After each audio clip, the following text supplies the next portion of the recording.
Good morning. Where are my besties? They are not here. What does that mean? Science Corner. I have a guest host because my besties abandoned me for Science Corner. Let's see who it is. Cleo, you're one of the fastest growing channels on YouTube right now. Former Vox journalist that left to go independent on YouTube. She went from 0 to 5 million subscribers in just 3 years. I don't know many other YouTube creators who are going to go to those lengths. There's a lot of very lucrative fear-mongering going on. That's why I want to bring a more optimistic point of view into the conversation, to help people imagine what could go right. That's why I went independent. Ladies and gentlemen, please welcome Cleo Abram.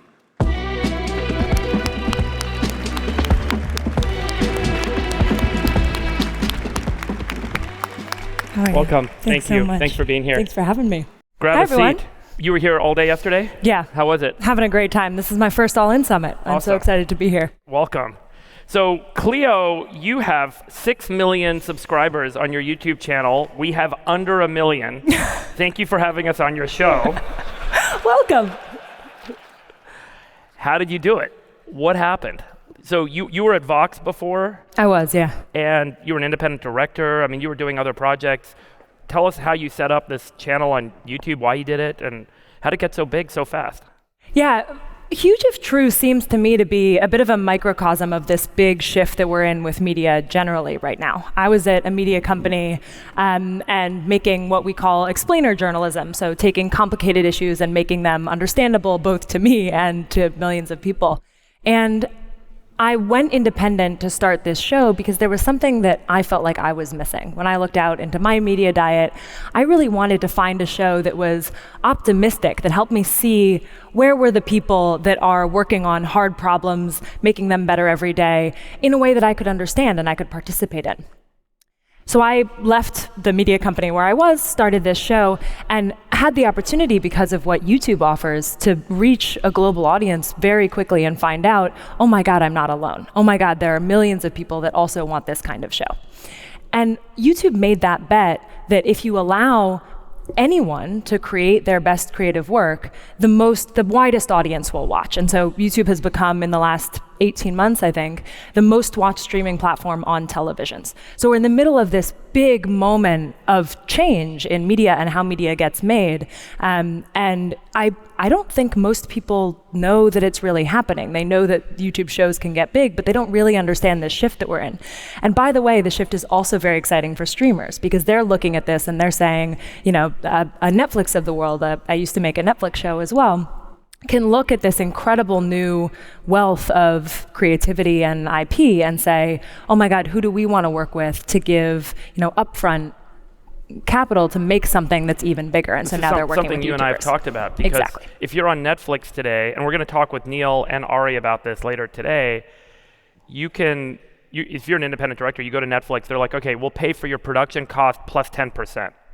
And it's like quite different than what it used to be. Like when you made Friends, you could make the show and then you could eventually make like a VC, like you could make hundreds of millions of dollars if it worked out and it became a massive show, but you're basically capped at Netflix. But YouTube's quite different. So there seems to be a financial or an economic incentive, both creative freedom, but also this economic incentive to go to YouTube. But then how does financing happen? Like, where can creators drive the engine to fund and create new content?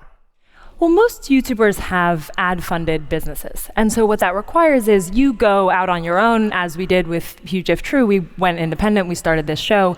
The show grows, and then you are able to get sponsors who in turn fund better and better work, and it continues to scale.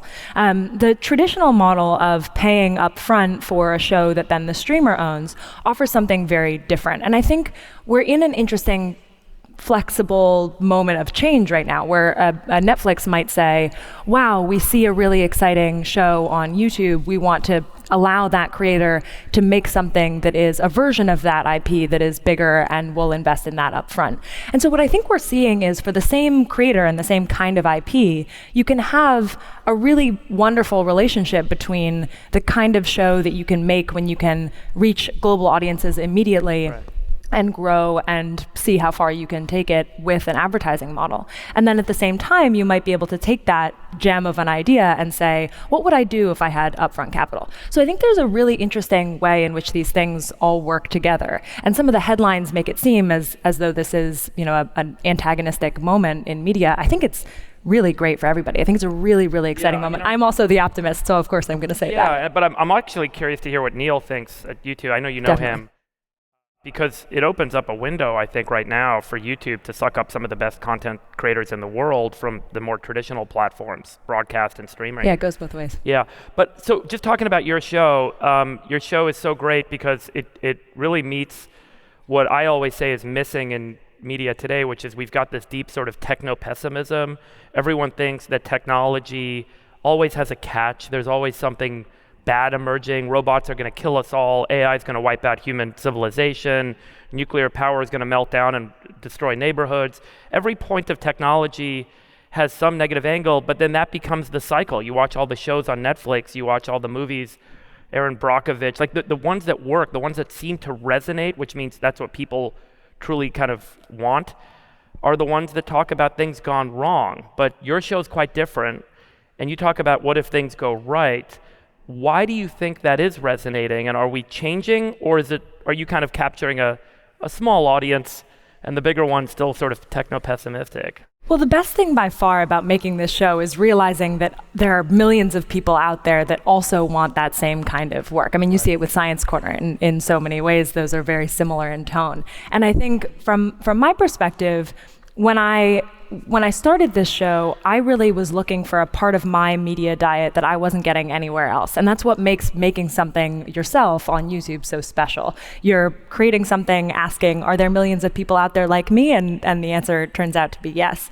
With respect to optimistic science and tech content specifically, the reason why I make it in the first place, we spend months on these episodes. We travel all around the world. We invest a huge amount in the animations and the technical explainers so that you can understand, without any background at all, quantum computing and the impacts, supersonic planes and how we're trying to bring them back. I was in a zero gravity plane the other day trying to explain the cutting edge of gravity research and theoretical physics. These are things that millions of people can understand if you explain them in the right kinds of ways, and that's what we try and do every day.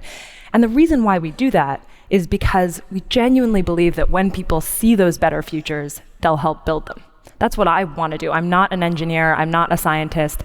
I look out at the world and I think, wow, there are so many people working on hard problems. I want to know how I can participate. And so my hope is that's what we're doing every day. We used to have that after World War II. Yeah. I always tell people, like, the Disneyland opened up in 1955. There's a YouTube video called the Disney History Institute, it's the channel, and it shows like what Tomorrowland was like when Disney opened in 1955. And it was all about like, we're building this better world with all of these crazy technologies, rockets to the moon, plastic so we could all have cheap furniture. Like there was a crazy device that they had in the kitchen called the microwave where you could cook in 30 seconds. So you wouldn't have to like sit around and cook for hours. But we've lost that. And I really hope that your content resonates with more people and that we get there again. So Cleo's going to join me this morning for 2 really fun panels that we're going to have, and we're going to kick it off now. We used to look up in the sky and wonder at our place in the stars.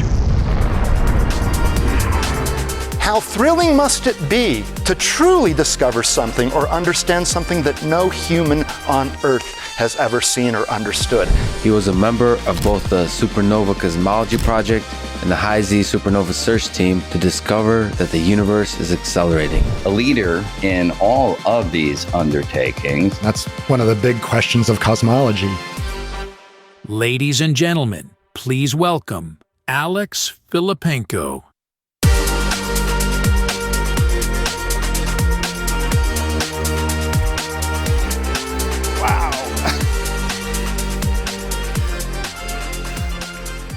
Wow, this is so fantastic to see you all here. Good morning. David, thank you for inviting me to Science Corner. It's such a pleasure. Most of you probably don't know that, in fact, David was a student of mine at UC Berkeley 28 years ago and became an astrophysics major, in fact, So I feel like I had some influence on him. I'll take some credit. As Joe Tsai said yesterday, teachers want their students to become more successful, to become better than they are. And I always knew that David would be very successful in his career, but I didn't know that he'd be quite this successful. So good job, David, I'd also like to, I'd also like to officially acknowledge California's 175th birthday today, California Admission Day. We were told that yesterday, and I looked it up, and it's true. So, California is beginning its 176th orbit around the sun. May it be revolutionary, so to speak. Right? Get it? Okay. Okay, well, it's my pleasure to be speaking today about the James Webb Space Telescope as just one example of an amazing mission where humans are pursuing science and exploring the universe. It's an amazing device, and it's already brought us so many interesting results. Now, it was launched on Christmas Day 2021 aboard an Ariane 5 rocket, and it's a wonderful example of how international collaboration and cooperation, in this case between the US, Europe, and Canada, can lead to incredible achievements in very complex projects.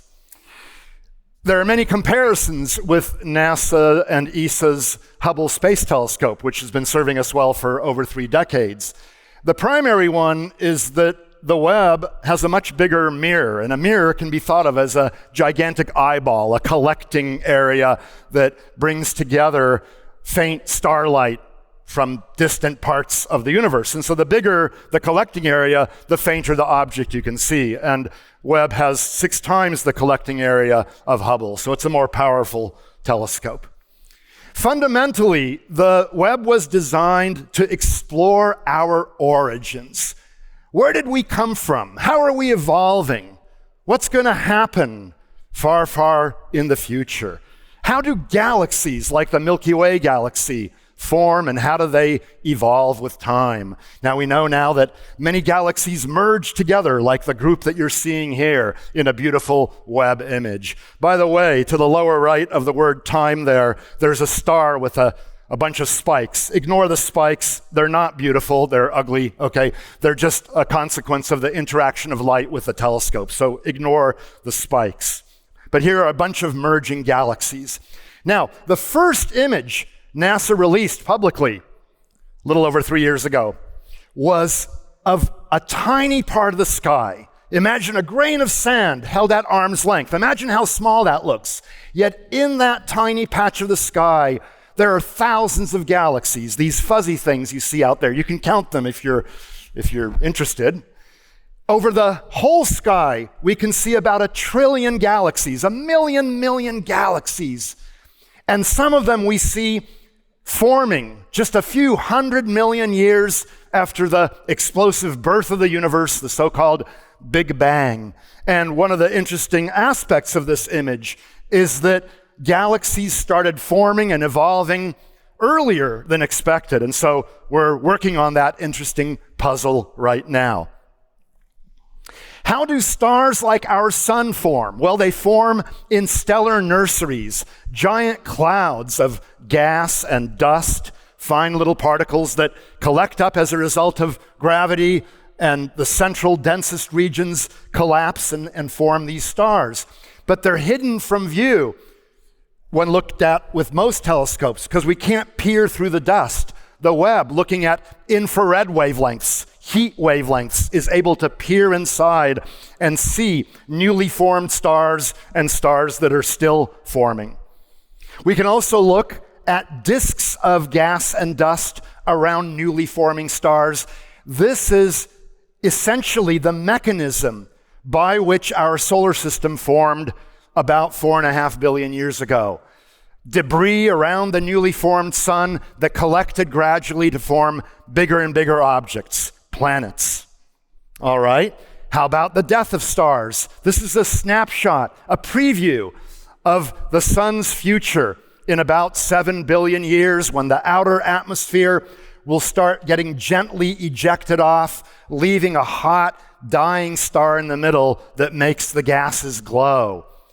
The star, the fainter of the two that you see there, looks faint because there's dust, fine little particles that have formed in the ejected gases. These particles consist of elements heavier than hydrogen and helium that were cooked up in the nuclear furnace of the star during its life. These dust particles can later form new stars, planets, and ultimately life. And to get most of the heavy elements, you need the explosions, the cataclysmic disruptions of certain varieties of stars at the end of their lives. Our sun won't explode in this titanic way, but some do. And here's one that we started studying about 40 years ago. Analysis of the Webb data shows the kinds of elements of which we are made, the calcium in our bones, the phosphorus in our DNA, the oxygen that we breathe, the carbon in our cells, the iron in our red blood cells. These elements were created through nuclear reactions in stars billions of years ago, and humans understand that. Is that cosmic or what? As Carl Sagan used to say, we are made of star stuff. We can move closer to home and image planets in our own solar system, like Neptune here with its moons and rings. And those bright spots on Neptune are a storm which has been developing. And so you can monitor planetary storms and come to a better understanding of climate on Earth. We can move to other stars and search for planets orbiting them, so-called exoplanets. It turns out that nearly every star you see in the sky has a collection of planets around it. They're just really hard to see. Here, to see it, the Webb telescope had to place a disk in front of the star where that little five-pointed thing is in the circle, revealing the exoplanet orbiting it. And the hope is that through studies of the atmospheres of these exoplanets, we will find places where life could have arisen and maybe even did arise independently of life on Earth. And we don't have such evidence yet, but once we do have compelling evidence for life elsewhere, it'll be one of the most monumental discoveries in all of humanity. Well, you could say, this is all very interesting, intellectually titillating, but so what? Why spend national funds on pure research of this type, not applied research that will lead in the short term to new gizmos, pacemakers, and iPhones and things like that?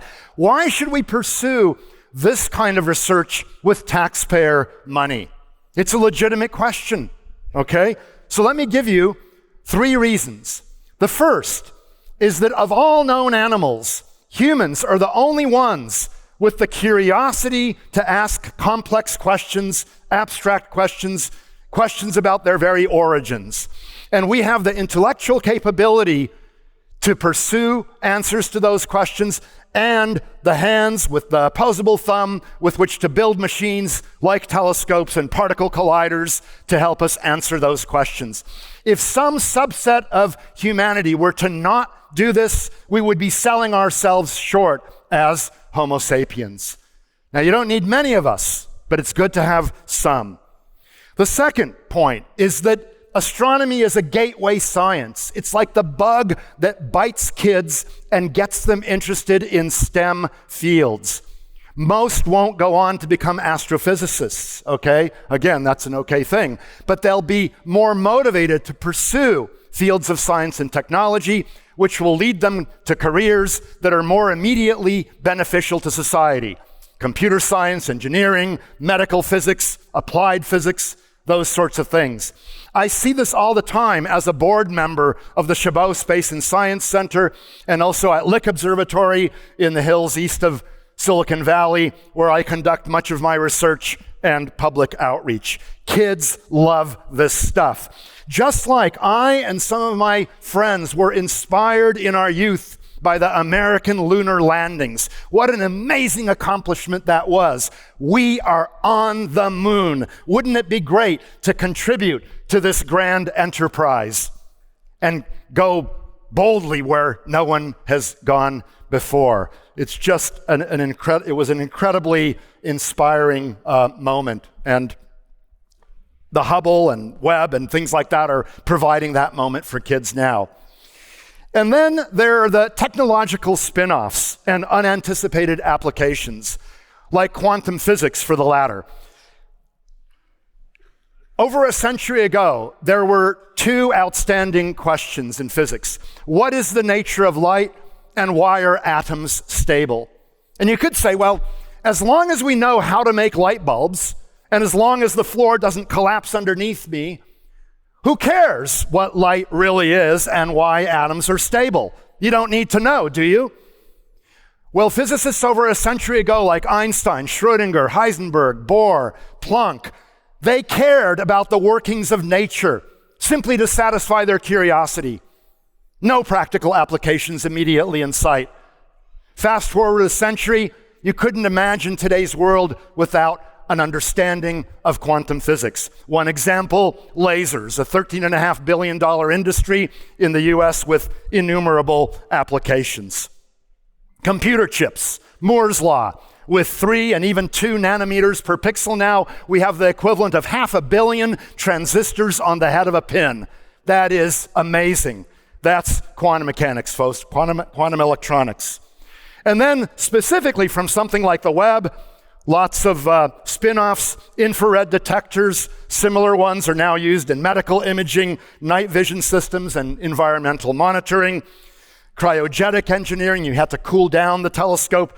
This led to advances in cooling systems now used in quantum computing, superconducting electronics, medical imaging, and so on. And as just one other example in many, precision optics and materials, segmented gold-coated mirrors and deployment mechanisms for the Webb led to innovations in robotics, metrology, and high-precision manufacturing. So those are just some of the spin-offs from the Webb itself. So I hope I've convinced you that spending some small amount of money on research of this type is exciting, is important, extends our grand vision as pioneers of the universe, exploring our origins. And to give you just a sense of scale, over 10 years, the $10 billion cost of the Webb was one $6 hamburger per US taxpayer per year. That's what you contributed to the Webb. Thank you very much. I hope that you feel it was worth it, okay, to give up this one hamburger. Now listen, if you're interested in this sort of stuff, I give much longer talks with more details to corporate groups and others. Just contact me if you're interested. Thank you so much for being here.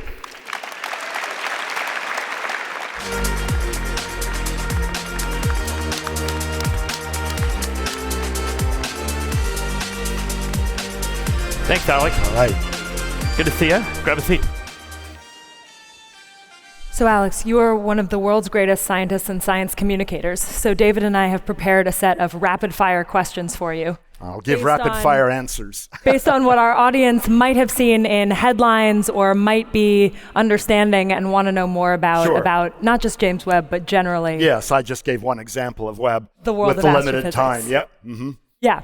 So one of the places I want to start is searching for life on exoplanets. Yeah. I think many people might understand that James Webb is doing that, but might not fully understand how and what the implications might be. So as a way to understand this, if we were looking at Earth from 100 light years away, Yeah. what would we see? Yes. And how would we understand that as life? Yeah. So what you want to find is some sort of chemical disequilibrium. Now, that sounds fancy, but what do I mean? In the case of the atmosphere of Earth, the simultaneous presence of oxygen and methane is very curious because methane oxidizes, that is, it reacts with oxygen very quickly. And so you wouldn't expect any methane in the atmosphere unless there was some more or less continuous source of that methane. And although methane can be produced through chemical means having nothing to do with biology, it's also produced by biology. Carl Sagan called it bovine flatulence, right? So it's the decay of biological organisms. And so if we were to find that in another exoplanet atmosphere, that wouldn't be absolutely definitive, but it would be sort of a flashpoint. Wow, we better study that planet more because that's one that could have life. Yeah. And we're seeing that. Yeah, we're beginning to see that. We've not seen methane and oxygen in any other planetary atmosphere yet, but certainly there are interesting signs of elements that are reported by the Webb through these kinds of atmospheric studies. One of the other big discoveries with the Webb was these early massive galaxies. Yeah, I mentioned the early massive galaxies, yeah. And there was a paper that followed. Yeah. You and I talked about this, and there's been a lot of social media and nerdy YouTube videos about this paper and the theory that these early massive galaxies may actually disprove the Big Bang theory by saying these early massive galaxies are responsible or account for what we see as what's called the cosmic microwave background radiation, which may mean that what we assumed was coming from the early universe from the Big Bang may actually come from these galaxies. And it's like, do we have it all wrong? Yeah. We may. And these papers are getting a lot of attention. Is the Big Bang theory disproven now with this discovery? The Big Bang theory is on very solid ground. There are many details we don't understand. The basic tenets, however, of the theory are just threefold. The universe long ago was hot, it was dense, and it was expanding. Nothing in those studies contradicts any of that. As I mentioned, the early formation of galaxies is an interesting puzzle. It means that our understanding of how galaxies formed and evolved is still incomplete, but that's part of the fun of doing science. There's new things, you know. The cosmic microwave background radiation is the afterglow of the Big Bang, and it turns out it agrees to very high precision with a very single temperature, meaning that the universe everywhere was the same temperature, then expanded by the same amount, and we see the same temperature everywhere.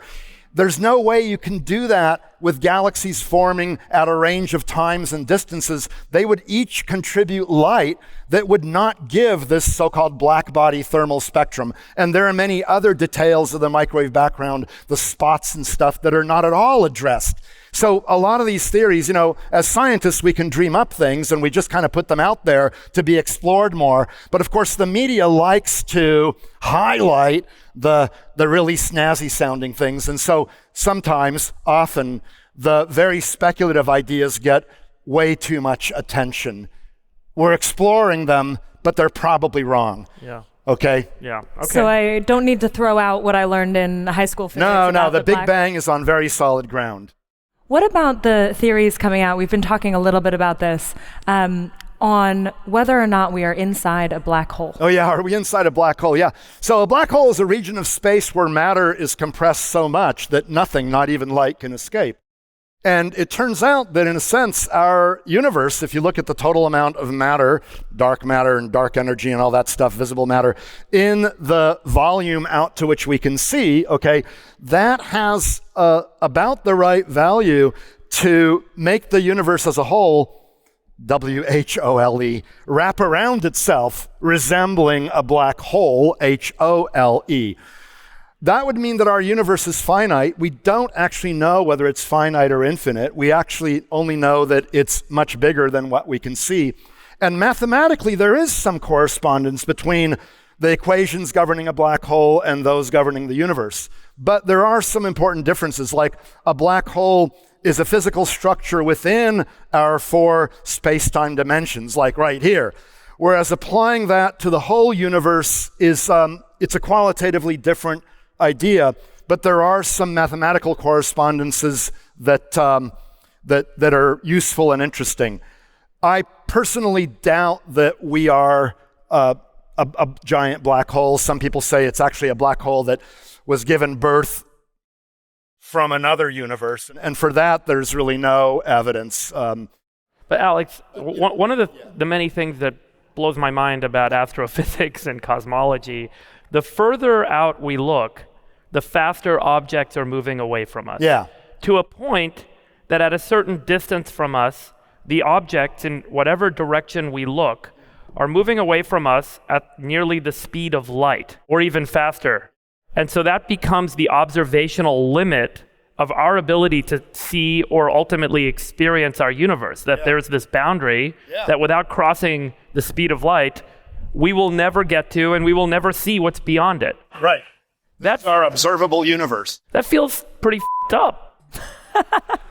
Well, space can become really big, okay? And in fact, good student, you asked me the right question. You need some help? Thank you very much, my assistant, okay? So I've got these galaxies here. They don't expand, by the way. They're held together by gravity in the case of real galaxies. But then the hose between them expands. So let's expand it here. Try not to aim at your eyes or David's eyes. That would be very bad, lawsuits and stuff. But anyway, from the perspective of our galaxy here, the more distant ones, with each bit of space expanding, can and do go away faster than the speed of light. And Einstein wouldn't rap me on the knuckles for that. Einstein simply said that no material object or no information can travel through a pre-existing space faster than light.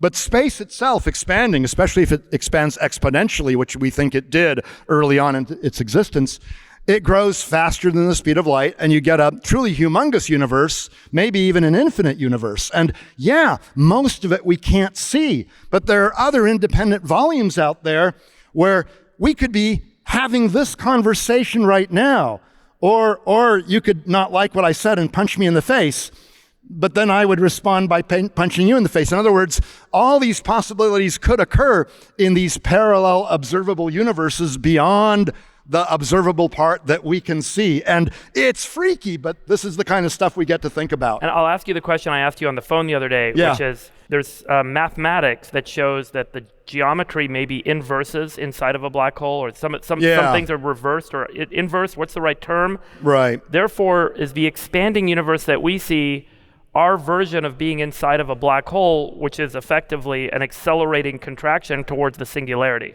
Yeah, so what David is referring to is that if you look at the mathematics of a black hole, from our perspective, what we call space and time outside reverse their meaning. Time becomes space and space becomes time in terms of directionality. So for example, if you're in a black hole, there's no way you can avoid the so-called singularity where you get squished into nothing, because it's in your future no matter what you do. Now, applying that as you wanted to do to the whole universe, I don't think that the correspondence is such that the expansion that we see is the reversal effect of this going toward the singularity because of some technical issues. Again, if you look at the mathematics, there are some interesting correspondences, but they shouldn't be taken too literally in most cases. Okay. Yeah. So the question I would be wondering if I were in the audience listening to, we have a expanding universe, it is potentially infinite. My question would be, so where is everybody? Where are they all? Yes. The Fermi Paradox. Is the great filter in front of us, is the question. Yeah, I actually think the great filter is in front of us. That's an idea where civilizations such as ours rarely get past this point where they can achieve interstellar travel easily and stuff. Something happens, either intentionally or unintentionally or through neglect, they get destroyed, all right? And I actually think that, first, life at our level is very rare. I'm not saying we're alone, okay, but very rare. And the second punch of the 1-2 punch is that there's almost always a great filter, and so rarely do civilizations reach interstellar capability to the extent where they colonize a galaxy. If it had happened even once in our Milky Way, we would easily see the aliens here, not just the sketchy UFO evidence, okay, that's been presented. Doesn't reach the bar of credibility in science, by the way. But we would be the aliens more likely, right? Because they would already have colonized Earth and we would have been the aliens. So I think they're rare. Would it make sense to maybe not travel and just transmit information back and forth, and maybe we just don't know how to see or understand the information that's being sent our way, and we don't know how to transmit it? Yeah, certainly communication techniques could be different. So I'm not saying we know it all. And, there could even be this dark forest where they're intentionally, not transmitting toward us because they don't want us to know about them. They're sort of maybe even pursuing us and stuff, going to kill us before we kill them. These are all possibilities, but I think the most likely, in my view, is that what I said, and also the vastness of space means that we wouldn't be able to communicate or hear from aliens that were much farther away than, 100 or 1,000 light years. And the galaxy is 100,000 light years in space, in extent. So unless they colonize the galaxy, if they're very rare, we won't see them because the signals are too faint and they haven't had a chance to get here, I want to give you an opportunity to share with us what's going on with respect to hiring graduate students and funding research right now. Yeah. I've heard from lots of scientists that NIH grants have been cut. Yeah. And it's affecting their ability to hire and build out their labs and do some of their research. Are you seeing the same today? And maybe just give us a sense of on the ground what's going on with respect to what you're seeing in funding. Yeah. The issue is a very serious one. In a sense, science is under attack to some degree, intentionally or unintentionally, maybe part of a broader thing. But it's having an enormous effect. The number of National Science Foundation graduate fellowships, for example, was cut in half this year. NASA funding has been cut in half. And I'm all for going to the moon and Mars, but if all of the remaining NASA funding goes toward those ideals, then nothing will be left for professors and their students and postdocs to analyze the great data that the Hubble and Webb and all that are giving us, and various space telescopes are now in jeopardy of not being launched, the Nancy Grace Roman telescope and stuff. So graduate schools are now reluctant to accept new graduate students and to hire new postdocs because, frankly, we don't have the funding with which to do so. And I'm personally very worried about my own research group. I'm not taking on any new researchers until I personally can fund my existing group. That's got to be my primary concern right now. And I don't know how I'm going to do it, And others throughout my field, and even in a sense, you could say more immediately useful fields like NIH, you said, right? Cutting the funding there. These are researchers who are doing things that are going to be good for humanity soon, not these unanticipated spin-offs. But the kind of stuff I do should be supported as well. Yeah. Well, I was a physics and math major. I don't know if I would have gotten the math degree, I'll be honest, but I took Alex's Astro 10 class because I was partying a little bit too much that year, and I'm like, I got to take an easier class. I heard it's a great class. 800 people in the class, the most inspirational class I've ever taken, and every student that's taken it says the same, and Alex became 9 times, 10 times, I don't know how many times, the favorite professor at Cal Berkeley. And I think you can all understand why his contributions to students and to science are profound. So please join me in thanking Alex Filippenko. Thank you. Thanks so much. Regulators are now approving drone deliveries. There is one company that is huge in this space. They're called Zipline. Keller Rinaudo Cliffton is the co-founder and CEO of Zipline, the world's largest autonomous logistics and delivery system. We should get back to building real things in the real world. What they've been showing is way more advanced than anything from Google or Amazon. What nerds are working on during the weekends in their garages today are what will be the giant companies of 5 or 10 years from now. Ladies and gentlemen, please welcome Zipline's Keller Rinaudo Cliffton.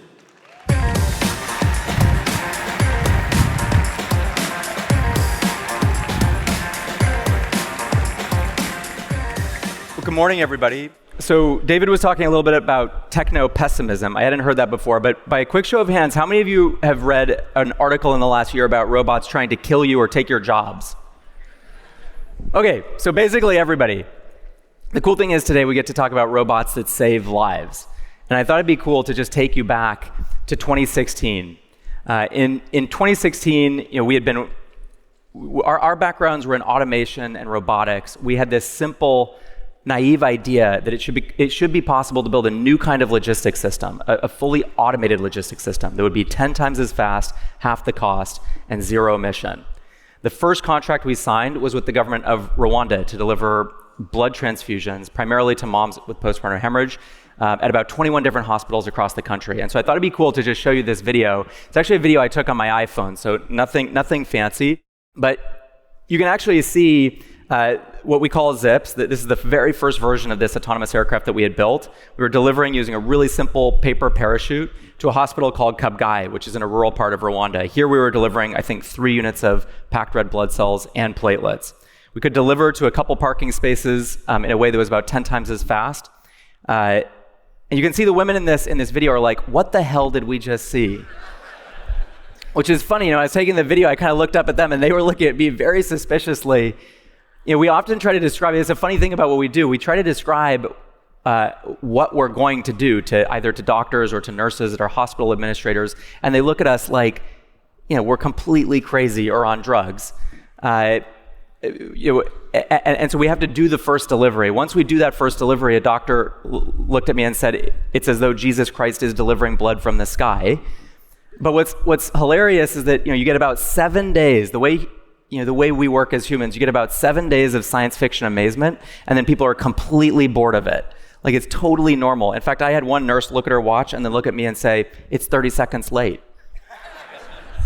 Which made me realize, humans go from science fiction to entitlement in approximately 7 days, which is great. That's what technology should do, It should fade into the background, like let doctors and nurses do the work that they were trained to do, which is save lives, and logistics should just work. That was always the vision. So, quick tour of the distribution center. Zipline builds, designs, manufactures, and operates these vehicles completely from scratch. This is one of our flight operators launching a Zip. It accelerates from 0 to about 100 kilometers an hour in a third of a second. From the moment the vehicle leaves the end of that launcher, it's fully autonomous. It will fly out up to 100 miles to make a delivery at a hospital and then fly all the way back. Why do we have to have a launcher like that? Because we don't have runways, obviously, and the vehicle has no landing gear. So taking off is one thing. Landing is even a little bit more complicated. We were inspired by aircraft carriers. This vehicle, as it's flying back, we're aiming for a 1 centimeter tail hook on the back of that aircraft. It's really only possible with autonomy and robotic solutions that can be far, far more precise in controlling these kinds of vehicles than humans.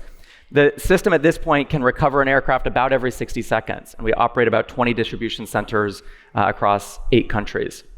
So people always think like, drone delivery, it's not really real. So I thought it'd be cool to actually just show you a time lapse. This is one of our distribution centers. You can see it's 1 a.m.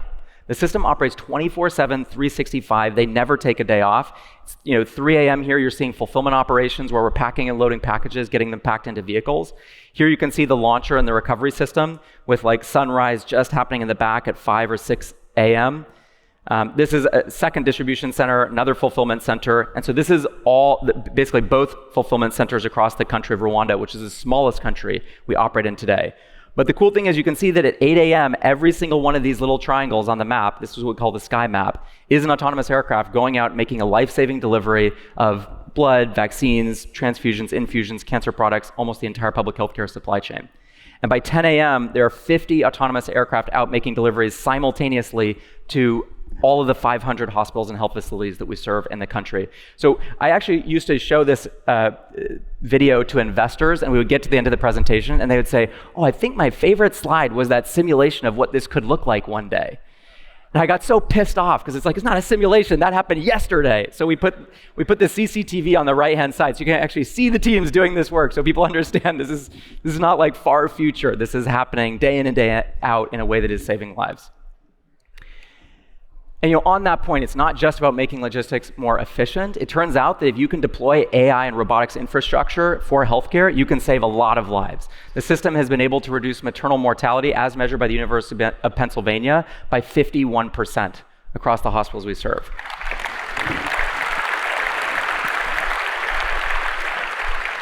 Had you told us when we were starting the company that we were going to reduce maternal mortality by 5%, we would have said, hell yes, we have to do this. A new study came out a couple months ago actually showing a 60% reduction in under 5 childhood mortality due to malnutrition, one of the new products that we've begun delivering in the last few years. And when this was studied by a major global health institution for the cost effectiveness of delivering vaccine, it was found to be the most cost effective way of delivering vaccines to 0-dose children ever studied. So it turns out that, it's exciting. People think about robotics as being expensive or fancy or maybe solving problems for rich people. It's not just that. We can solve some of the most important problems that we face as a world. We can make this technology work for everybody. So, stepping back, Zipline's now surpassed 115 million commercial autonomous miles. We serve about 5,000 hospitals and health facilities globally, over 1.6 million deliveries like that one you saw in that video, and 0 safety incidents, which is important, not just saving lives, but safe for the communities that it serves. It's actually become the largest commercial autonomous system on Earth of any kind, ground or air, based on those flight miles. So I now thought it'd be kind of cool to just show you a bit about how this technology is evolving, how what we started doing in 2016 is evolving into the next generation technology and launching in the US.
So if you're like, okay, that's cool, but when can I use it? The good news is very soon. So just to give you a sense, it's, as we started doing this, focusing on healthcare, focusing on operating outside the US, a lot of the biggest brands in the US started to get pretty excited and saying, hey, we want teleportation from our hospitals or our primary care facilities or our stores or our restaurants directly to customer homes. And so not only did a lot of the biggest healthcare systems in the US sign up to start using Zipline, but we've also seen these additional major verticals in food and retail. We've been scaling incredibly fast with Walmart over the last 6 to 9 months. We just launched Chipotle, along with a lot of other amazing food partners over the last month. I'll show you a little bit more about what that looks like. One of the kind of amazing things, over the last 3 months, the service has been growing about between 20 and 30% week over week. So there's more than doubling flight volume every month. This is a little bit startling. We only launched Dallas, which is kind of the major metro we're scaling in the US right now, in April. And by July, so just to give a sense of the customer behavior that we're seeing, customers are ordering 3 to 4 times per week from Zipline. The service has a net promoter score of 94. And I was talking to a grandma a couple weeks ago.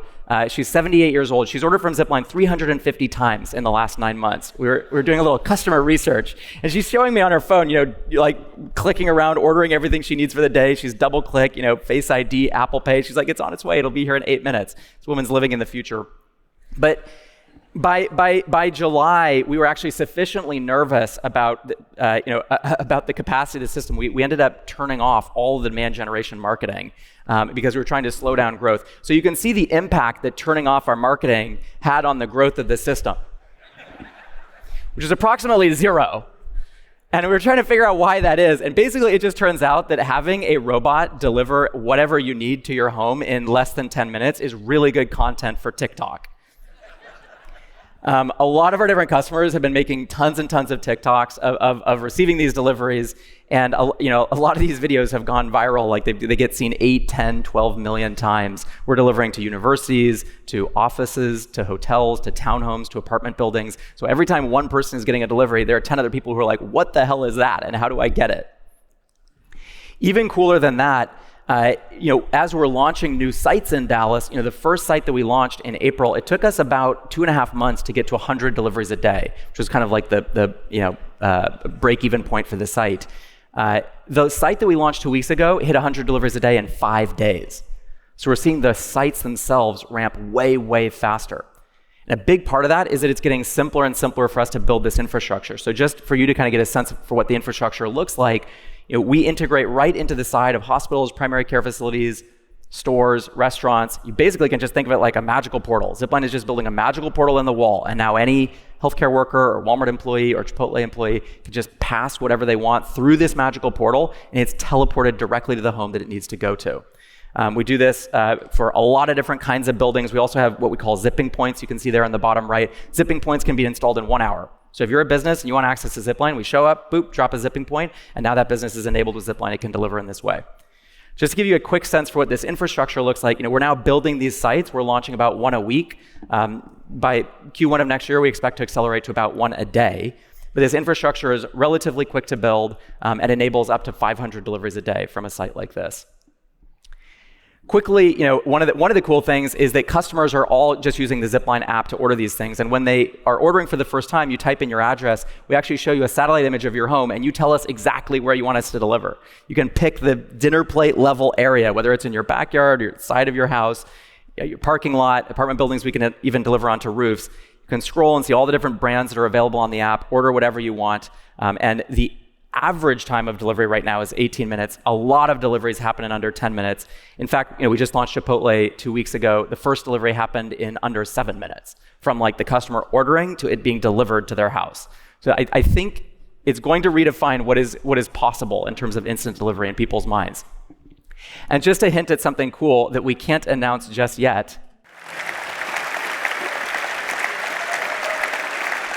we'll be adding a lot of people's favorite brands to the service very soon over the coming weeks. And I joked before, just last thought, I had joked before about like this sense of like science fiction to entitlement in about 7 days. We do enjoy that period of sci-fi amazement. And just to the similar version of like Jesus Christ delivering blood from the sky, it's pretty cute to see families and kids actually. Kids are telling their parents like what do they want to do for the weekend. They want to go and watch the Zipline. The Zipline aircraft. And so we do take these pictures just when we're at the sites of people like hanging out on the hoods of their cars, or a mom with her kids sitting in her lap, or the kids like looking through the window of the car, just watching the system operate. And that brings me to my last kind of provocative point, which is that our parents had this incredibly inspiring mission, right? The United States was in this geopolitical race to get to the moon, the space race. And it united all the best engineers. It inspired us. It made us dream with optimism about what the future could represent. And we did something impossible. We put men on the moon in 9 years. Obviously, the US is in a similar technological race today. It's a race for AI and robotics. But what does winning that race for the US really mean? So I want to leave you all with just a slightly provocative answer to that question. But first, who knows what city this is? Shout it out if you know. Yes, okay, good. There are nerds in the audience. This is Wakanda. So Wakanda is a fictional, radically advanced African city hiding in plain sight from one of my favorite movies, Black Panther. And the provocative idea is that we can go build this in the real world. Like, I think that winning the AI and robotics race for America isn't just us building like exquisite AI technology to serve the richest people on the coasts of this country. It's about extending the reach and influence of the United States. It's using AI and robotics infrastructure to lift the rest of the world up with us. Like, these countries want to be leapfrogging into the future. They want access to the best technology that America has to offer. And if we go and extend, we want these countries building on US AI and robotics infrastructure, not that of our geopolitical adversaries. And if we can do that, we can make the world a safer place, a wealthier place. We could potentially eliminate maternal mortality and childhood mortality in a lot of these countries. And in doing so, we can secure US technological and manufacturing leadership for the decade to come. So thank you all.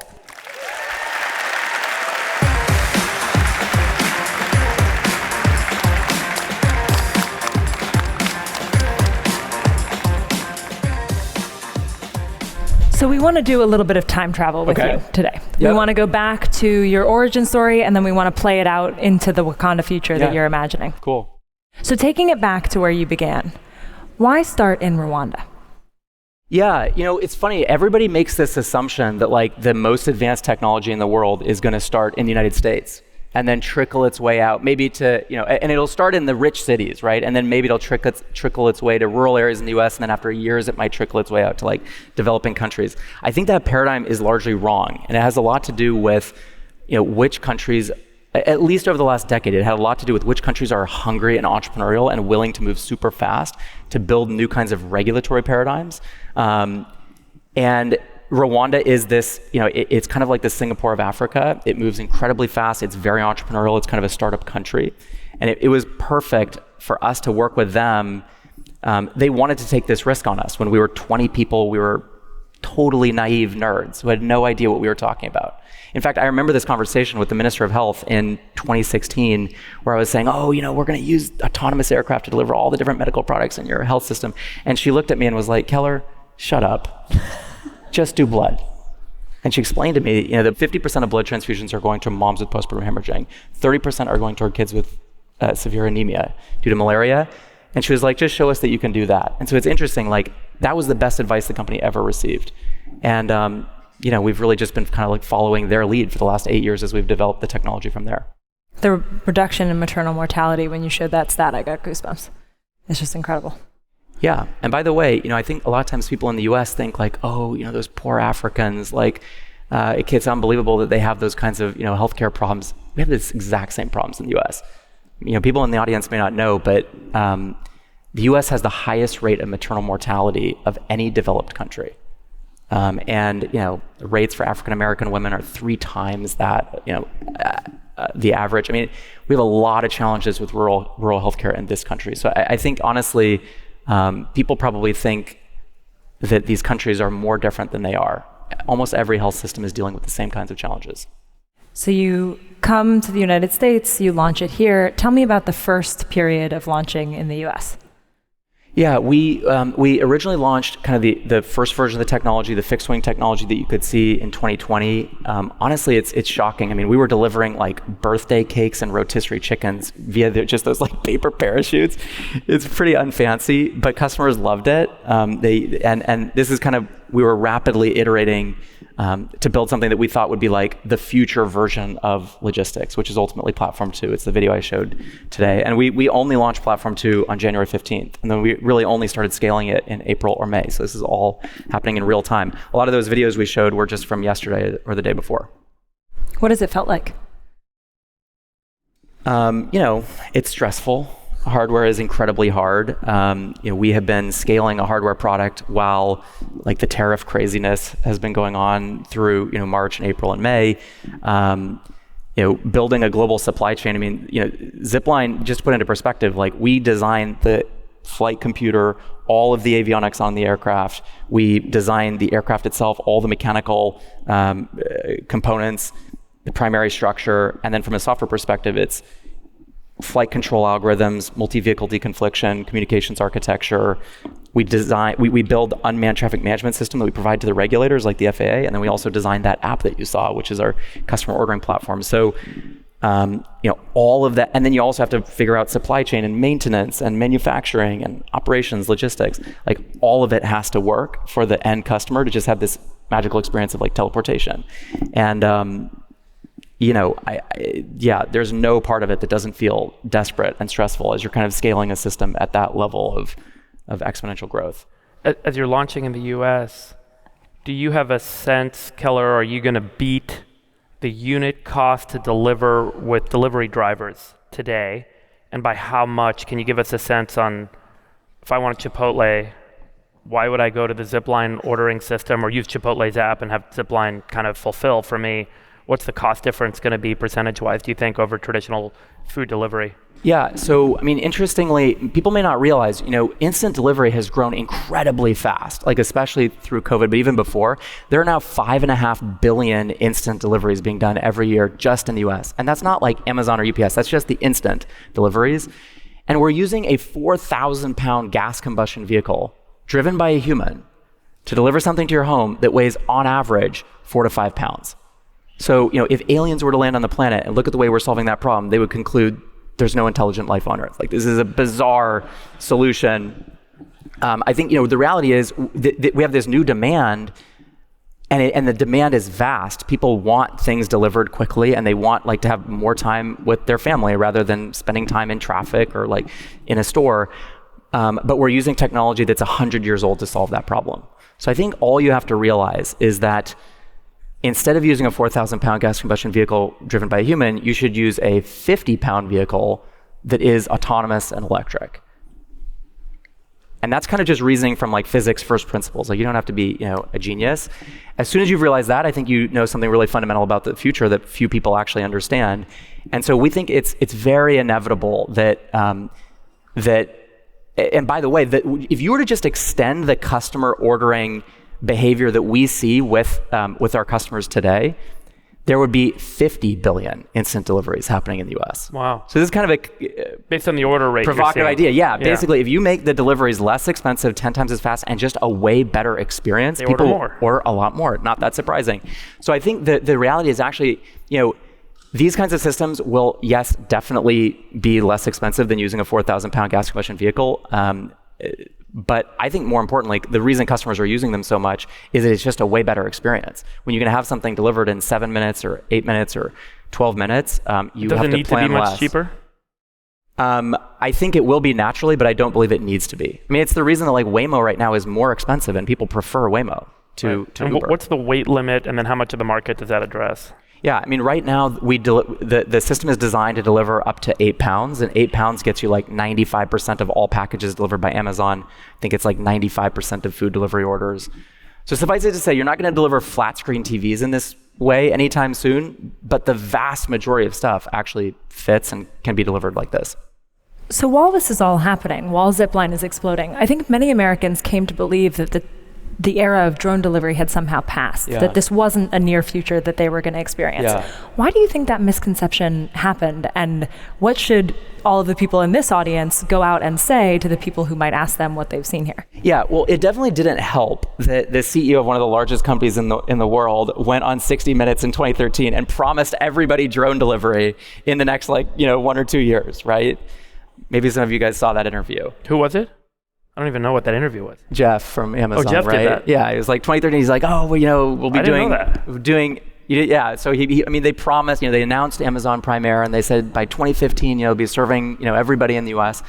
And I think that people probably believed it, right? And then I think people were really disappointed when it didn't happen. And maybe, similar trend that you see happened with autonomous vehicles, autonomous cars, which is that 2015, so many companies were raising billions of dollars, and it was right around the corner and people could see it working for the first time. But obviously it's a whole decade later today that we actually now see Waymo and robotaxis scaling commercially. The reality is with these kinds of technologies, I think you always have the bubble and the max hype, and then you have the trough of disillusionment, and then you have the 8 to 9 years of the actual hard work of making the technology work. And Zipline launched in 2016. We've spent 10 years driving the unit economics down, driving the reliability up. You kind of saw that statistic of 115 million miles with 0 safety incidents.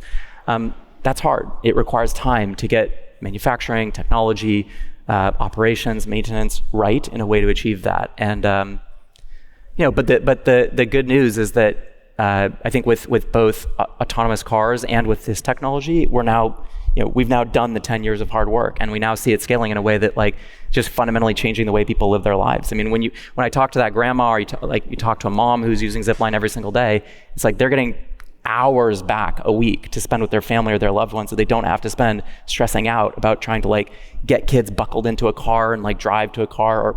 And obviously that's that's the retail use cases, let alone the life-saving implications this has for healthcare logistics. What are the competitive barriers? Google's had, I think in X, a drone delivery. I don't know what the status is. Amazon obviously has invested. By the way, I thought it was either Elon or someone from Google or Jeff. And then there have been a Meituan, I think, out of China, famously shown videos of delivering food to the Great Wall with a drone. How much advantaged is Zipline versus others, and how quickly can they catch up? Help us understand how hard the tech is. What did you have to engineer to get the unit cost advantages that you're having today, and how persistent will that be?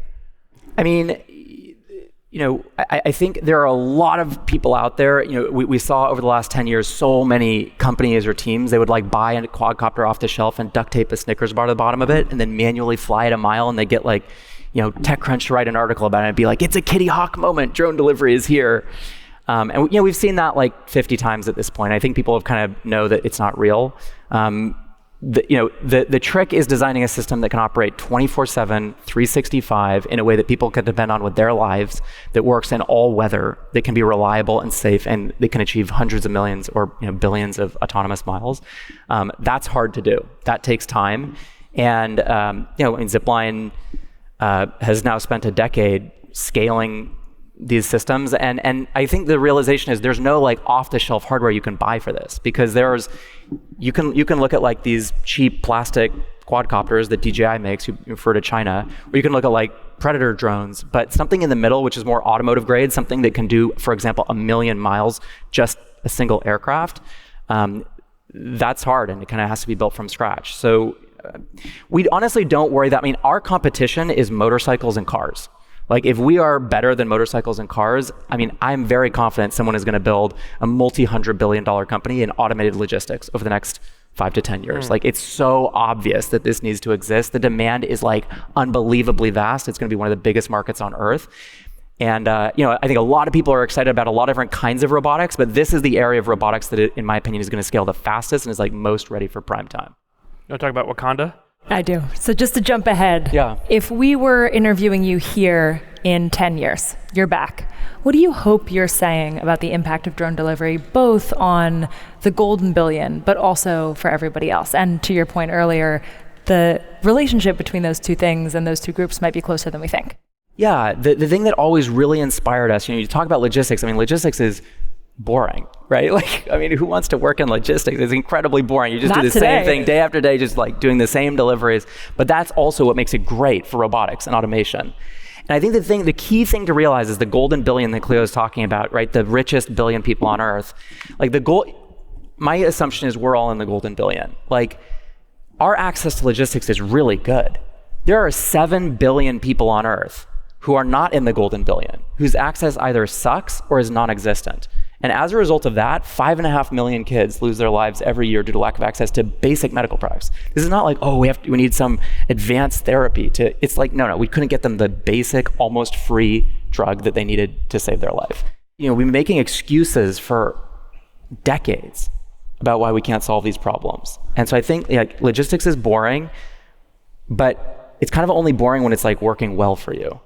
And I think that the thing that gets me so excited about why does AI and robotics matter? Why should we be applying it to this industry? It's not just like make people's lives better, give them new kinds of economic opportunity, save them time, let them spend more time with their kids. It's also because like reducing the cost of logistics, automating it, expanding it, improving the performance of these kinds of systems is going to extend access to logistics to 7 billion people on Earth who don't have it today. And that's going to save lives, increase economic opportunity. I think it's going to make the world a more stable place. And so that's really our vision. It's like, it's time to stop making excuses. We should eliminate these problems. And the thing that gets me excited about, I know we're both kind of like solar punk techno-optimists, right? Like, that's the future that I want to build, that I want to tell my kids about. And if we can play a small part of it, that would be a good life. That's the future I think we all want to be part of. Amazing. Guys, please join me in thanking Keller and Cleo. Did you guys love Science Corner? Cleo.